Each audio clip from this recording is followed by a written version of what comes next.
I had been volunteering for the American Cancer Society for about 20 years when another volunteer and my best friend said to me, "Why aren't you a Road to Recovery volunteer?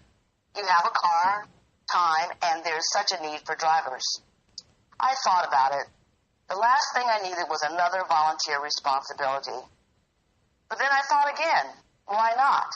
Let's give it a try, and if it doesn't work for me, I can decline driving. After my training, I was assigned my first patient. I was a little nervous, not knowing what to expect. Will that patient get sick in my car? What will I talk about with the patient? What if the patient doesn't like me? Now, several years later, I cannot think of a more valuable, completely rewarding volunteer opportunity than being a Road to Recovery driver. Let me share one of my experiences that got me hooked. I picked up a patient, a frail man, let's call him Norm. As he emerged from his house, it was clear on sight that he was ailing, almost unable to walk from his house to my car without stopping, while carrying his oxygen.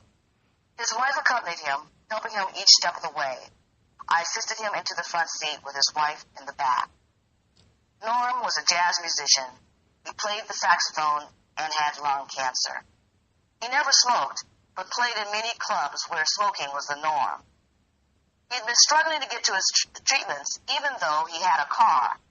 His wife did not know how to drive, and he couldn't drive.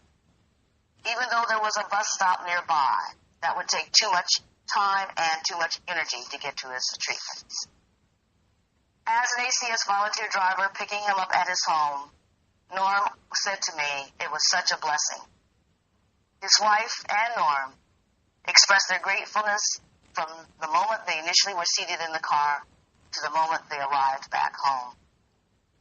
And I particularly want to express my gratefulness and thanks to all of you relayers for what you do to ensure that we are able to provide transportation to so many patients like Norm and to help families through this challenging time. Your contributions are indeed life-saving for so many. Relayers, again, thank you so much for all you do.